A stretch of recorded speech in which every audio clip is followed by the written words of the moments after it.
PDP Laban Street, PDP Laban Street, PDP Laban Street, PDP Laban. Tondo, Pato, Bongo, Hinlo, Mata, Matuleta, Lambino, Rodriguez, Salvador, Kibuloy sa Senda.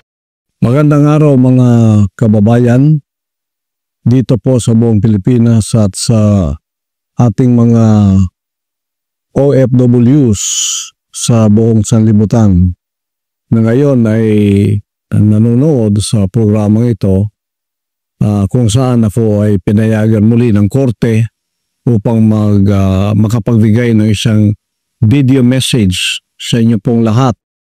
Kinalulungkot ko po na baka hindi ako payagan sa face-to-face debate, pero sa kabutiang palad ako'y binigyan ng pagkakataon ng korte na makapag-video message sa inyong lahat. Ang una-una ko pong advokasya, ako'y magtatrabaho po. Pupunta ako sa politika, hindi ko hanap ang pera. Hindi ko hanap ang katanyagan. Nasa akin na po lahat yun. Hindi ko na po kailangan yun. Ako'y magtatrabaho lang at tutulong para mabigyang solusyon ang ating mga kinakaharap na problema. So, yung aking pong paggobyerno ay ang tinatawag na laban sa korupsyon, yung governance and anti-corruption. Gagawin ko ang isang pagtatatag ng isang truth commission. Binubuo ito ng mga ordinaryong mamamayan upang imbestigahan ang mga kaso ng korupsyon sa loob ng ahensya ng gobyerno. Susuportahan ang pananaw na ito ng isang advokasya pa rin na may parusang kamatayan o death penalty sa mga korap na politiko na napatunayang may sala sa malawakang pagkubkub o sa pagwawaldas o pandarambong ng pera ng mga Pilipino. Yan po ay advokasya rin ng isa kong kasamaan sa PDP Laban, si Atty. Vic Rodriguez. Pareho po kami riyan. Death penalty at ibinaban niya ang ceiling ng plunder from 50 million naging 1 million na lang po. Kung ako matutupad, kahit po 1,000 lang, kailangan may death penalty na sapagkat ang maliit na pagnanakaw at ang malaking pagnanakaw, pareho lang yan sa harap ng Diyos at sa harap ng batas ng tao. Pangalawa po, yung sa kalusugan. We need a healthy Philippines.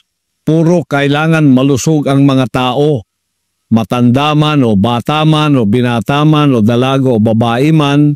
Kaya sa kalusugan, ini-endorso ko ang Mobile Health Services Program upang dalhin ang serbisyo ng kalusugan sa lahat ng ating mga mamamayan. Mga kabilang na rito ang pamamahagi ng libreng gamot. Direkta ito sa mga liblib na pamayanan gamit ang mobile clinic sapagkat hindi lahat maka-afford ng pumunta sa ospital. Ako po ay nagkaroon ng pneumonia. Dinala ako doon sa Philippine Heart Center. Nakita ko doon ang mga nakalinyang tao sa kanilang garahe, yung kanilang parking lot, no? Nagtanong-tanong ako, ang iba doon nasa 1 buwan, 2 buwan, 3 buwan na doon sila. Naghihintay para mapagamot. Hanggang iba'y namatay na nga.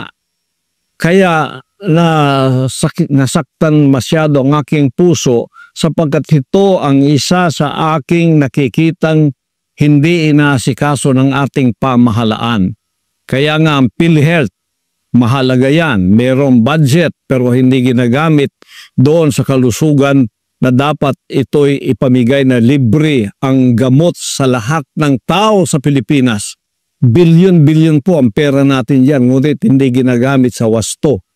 So, ipalalawak ko ang saklaw ng PhilHealth upang masaklaw ang mas marami panggamot, outpatient, pangangalaga at mga programa sa pagpapagaling o yung rehabilitation para sa mga pamilyang may mabababang kita. Sapagkat, tingnan ninyo pagka nagkasakit ang isang taong dukha, kung meron man siyang ipon, lahat ng yan ay mauubos. Kung meron man siyang munting ari-arian tulad ng lupa o bahay, ipagbibili pa yan. Kaya nagiging dukha silang lalo dahil dyan sa problemang yan. Meron tayong PhilHealth. Asahan po ninyo, pag ako ay naging senador, inilukluk ako kasama ng aking mga kasamahan sa PDP Laban, ipaglalaban ko ang kalusugan ng ating mga mamamayang Pilipino. Libre gamot, lahat-lahat, pati doktor, pati hospital. Ipaglalaban ko po yan. Malaking laban ito sa Senado. Alam ko marami ang kukontra dito sapagkat hindi naman lahat tulad kong zero corruption.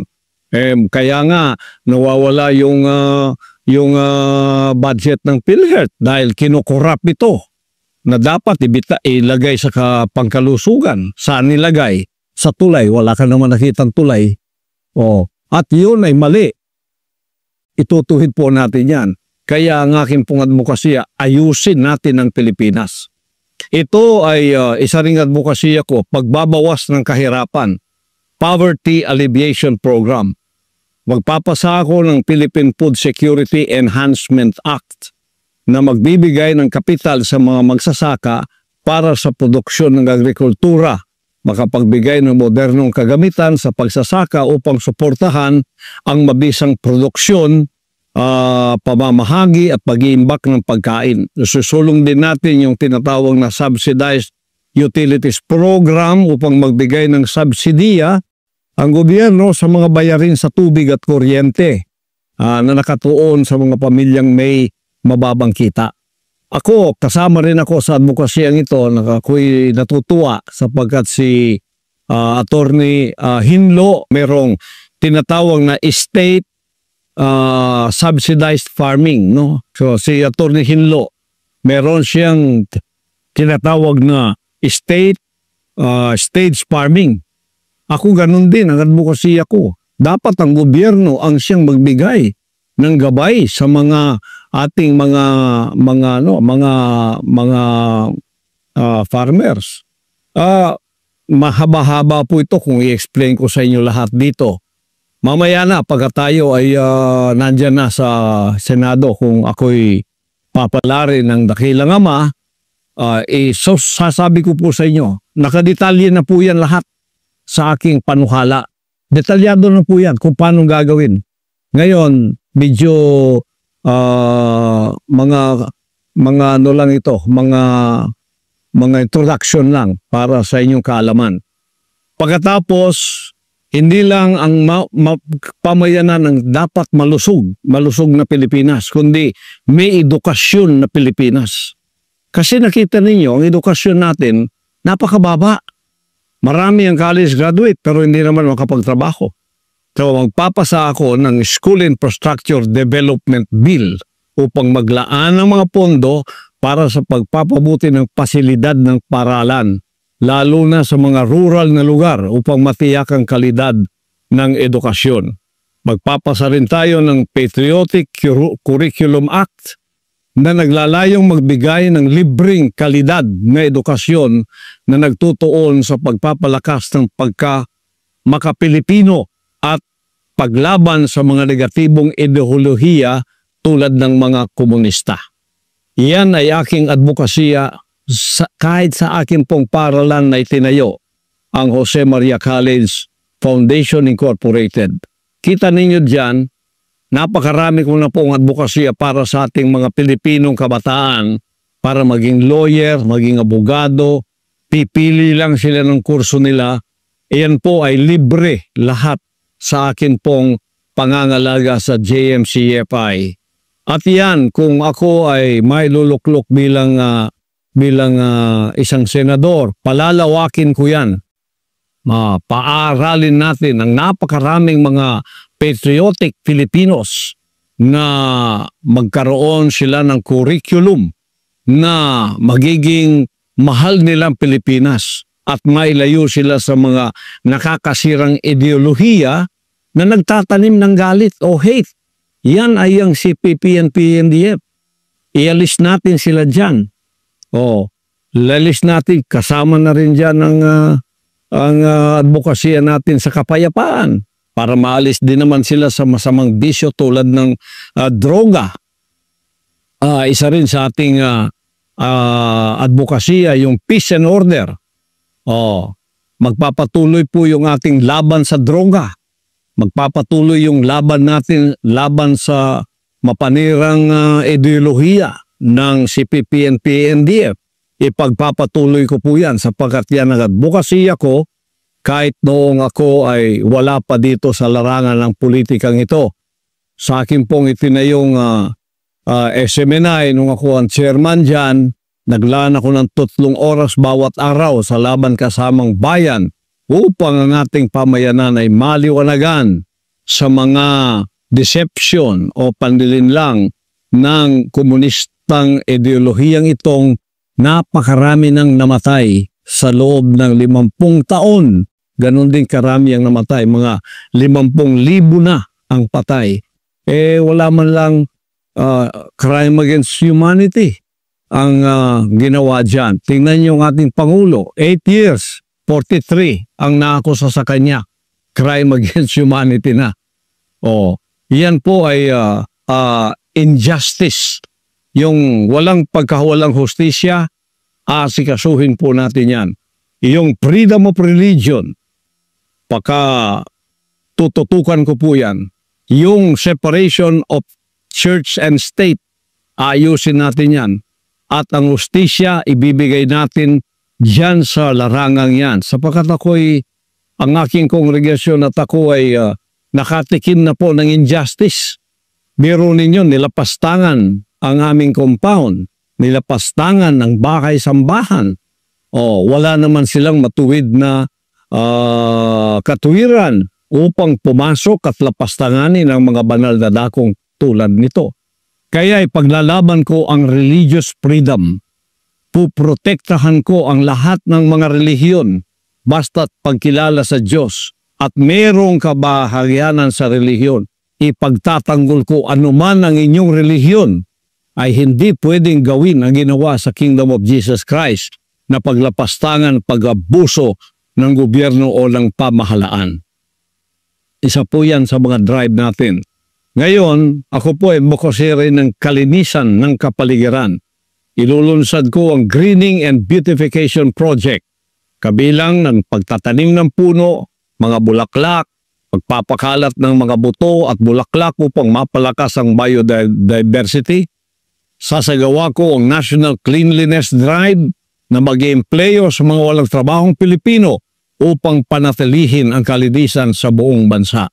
Susulong din natin ang turismo. Ang propose ko na Tourism Connectivity and Enhancement Act upang lumikha ng isang modernong network ng transportasyon kabilang ang sistema ng bullet train at kalsada na nag-uugnay sa mga pangunahing sentro ng turismo. At iyan ay i-apply natin sa buong Pilipinas, lalong-lalo na sa napagiwanan na isla ng Mindanao na sinatawag nilang Sub-Sahara Mindanao. Hindi na po maging Sub-Sahara to sapagkat ito ay magkakaroon ng modernong transportasyon, lalo na mga train systems natin na siyang magbibigay ng mobilization sa ating pamayanan at ng kanilang mga produkto. At nakadetalye na po lahat yan. Hindi ko lang pwedeng sabihin lahat dito. Ito lang mga headings ang sinasabi ko para sa inyo. Pagkatapos, ang kapakinabangan ng mga OFWs natin. Lilikha ko ng OFW Retirement Security Act na magtatatag ng isang mandatoring pensyon na may kontribusyon ng gobyerno at ang employer. Isusulong ko rin ang tinatawag na Retirement Savings Program, RSP, kung saan magkakaroon ng tax incentives ang mga OFWs katulad ng tax deductions para sa kanilang kontribusyon at tax benefits on withdrawals. Pagsasabatas ng mandatoring pagtalaga ng legal at medical attachés sa bawat konsulado o diplomatikong post upang may kaagapay ang ating mga OFW sa panahon ng kagipitan at pangangailangang medical o legal. Yan ang aking mga iilan lamang sa mga advokasya ko. Sa akin pong pagkakulong dito, mga 70 ang bill na nagawa ko. isusulong ko ito upang maging batas diyan sa Senado kasama ng aking mga kasamahan. Kaya both straight PDP laban. Bakit po straight PDP laban? Para tuloy-tuloy po ang aming mga advokasya. Walang kokontra, walang kakalaban. Kami pong lahat ng kakaisa riyan. Pagkatapos, siguridad pa rin ito ng ating Vice President na pinaginitan ng mabuti. Kita ninyo, ini-impeach ang isang Vice President sa mga unfounded na mga akusasyon tulad ng intelligence funds, samantalang billion, trillion ang nilulustay ng mga nasa kapangyarihan. Wala namang mga pagtawag sa Kongreso upang ito'y imbestigahan. Ngunit hindi tinantanan ng ating Vice President upang siya ma-impeach. Pag na-impeach po kayo, perpetually hindi na kayo makapaglingkod sa bayan. Hindi na kayo pwedeng maglingkod pa. Perpetual po yan. O kaya habang buhay, hindi ka na pwedeng pumasok pa sa paglilingkod sa bayan. Yan ang gusto nilang mangyari kay Vice President Sara Duterte. Kaya pag straight vote po kami sa PDP laban, ang boto namin ay siyam. Kailangan ng siyam na boto ng mga senador upang hindi po ma-impeach ang ating Vice President Sara Duterte. Kami po yun. Kaya wala pong magmamaliw. Straight tayo. Huwag na po kayong lumingon pa sa iba. Straight tayo. Kung mahal ninyo si Vice President Sara Duterte, straight po ang ating pagboto. At yan ay meron kaming special sample ballot na ipamimigay sa inyo para hindi ninyo makalimutan ang mga pangalan at number noong aking mga kasamahan. Ako po si Pastor Apollo Kibuloy, number 53 sa inyong balota. Huwag po ninyong kalimutan, number 53 sa inyong balota. Si Jimmy Bondok po, number 10. Si Bato de la Rosa, number 22. Si Bongo, number 28. Huwag ninyong kalilimutan. Si JB Hinlo, number 30. Si Raul Lambino, number 34. Si Rodante Marcoleta, number 38. Si Doc Marites Mata, number 42. At pagkatapos, number 56 po, si Atty. Vic Rodriguez. At number 58, si Salvador Philip Salvador, number 58. At ako po, ang inyong lingkod, Pastor Apollo Kibuloy, number 53 sa inyong balota. Straight po, huwag na kayong lilingon pa sa iba para ito'y magamit natin. Alam ko itong aking makasamahan dito, katulad ko sa advokasya. Hindi kami pwedeng baguhin ng pera. Hindi kami pwedeng suhulan ng pera. Hindi kami pwedeng kumbinsihin na kumampi sa mali dahil sa pera. Hindi po. O kaya sa pabor. Napatunayan na po natin yan. Sa panahon ng ating kagipitan, hindi po namin iniwanan ang ating Pangulong Duterte. Kahit na ako'y pinahirapan, tinanggalan ng SMNI ng unlimited suspension. Hindi lang matanggal-tanggal yung franchise ng SMNI. Kaya ang kanilang suspension indefinite. Biro ninyo, inalis nila yung aming pre-TV. O daming istasyon yan, 18 istasyon. At ilang mga pre-TV sa buong Pilipinas. Biglang-bigla ginanon nila, wala naman sa batas yun. Pero silang batas ngayon eh. Walang batas-batas sila. Basta sinabi nila, yun ang tutuparin nila kahit may batas wala. Ang isa lang sasabihin nila, sige, magsumbong kayo sa korte. Sa korte na tayo magkikita. Sa 16-day SIDS, ang dala. Isang warrant of arrest, hindi naman pangalan ko at hindi address ko. Sinabi ng mga lawyer ko, against the law yung ginagawa ninyo. Hindi naman dito si pastor. Hindi. Sa gusto nyo dilip, hindi. Papasok kami. Pumasok, 16 days pa. Kung may reklamo kayo, sa korte kayo pumunta. Ganon ang panahon ngayon. Babaguhin po natin ang pang-aabusong yan.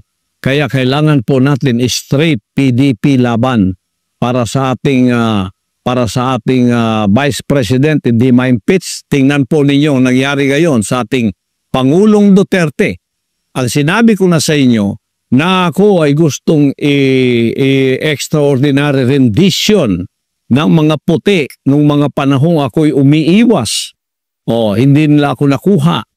Ngayon, binigyan ako ng garantiya ng 2 kinatawan sa gobyerno na walang rendition, kaya lumitaw ako.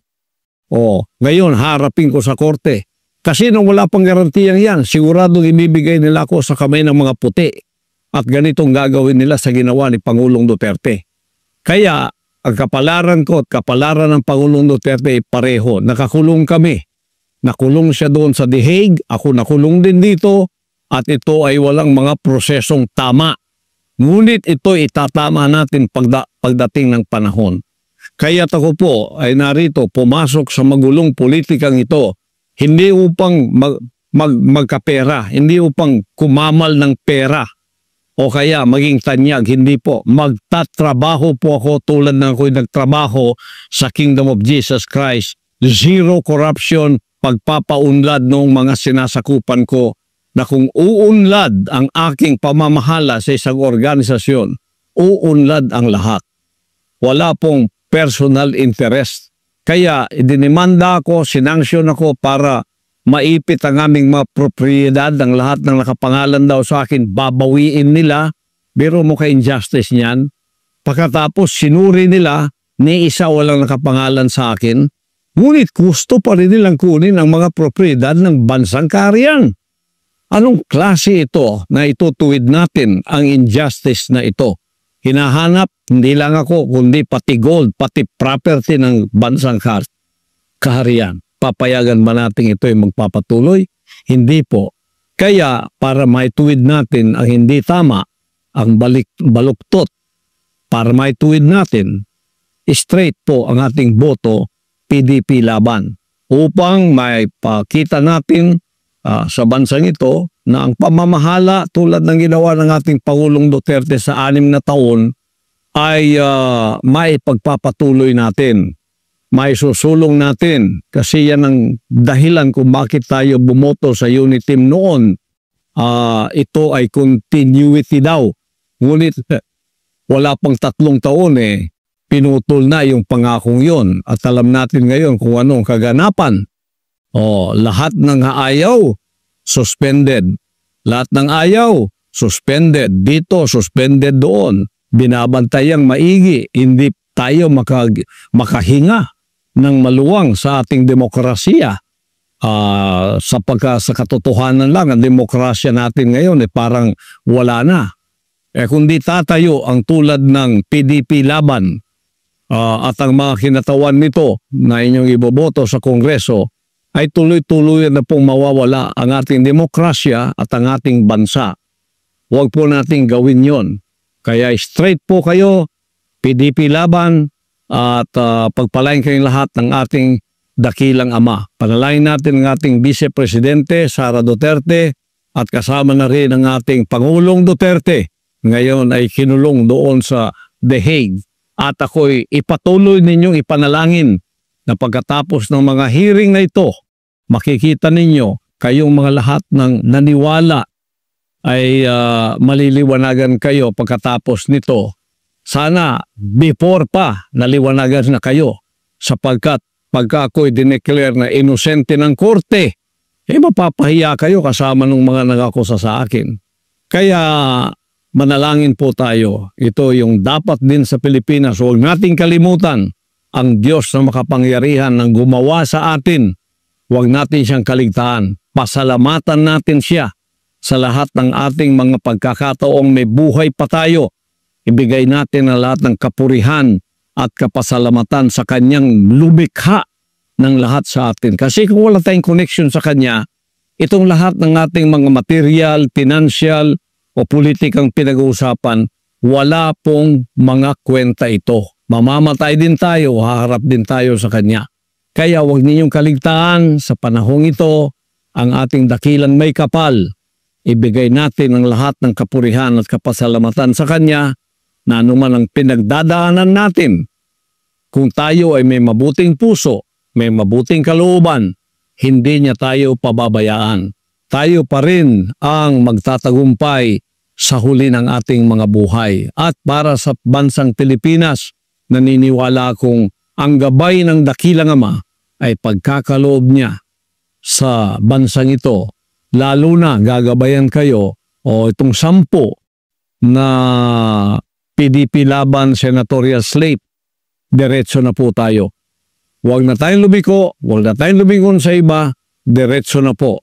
Straight ang boto ninyo, PDP laban lahat. Para tayo'y mananalo sa larangan ng ating pamahalaan at ng ating bansa. Mabuhay po kayo, mabuhay ang Pilipinas, at mabuhay tayong lahat. Ang kapurihan ibinabalik natin sa dakilang Diyos. Amen. Tondo, Pato, Bongo, Hinlo, Bata, Matuleta, Lambino, Rodriguez, Salvador, Kibuloy sa Senado. United Straight, PDP laban straight, PDP laban straight, PDP laban straight, PDP laban, PDP laban straight, PDP laban straight, PDP laban straight, PDP laban.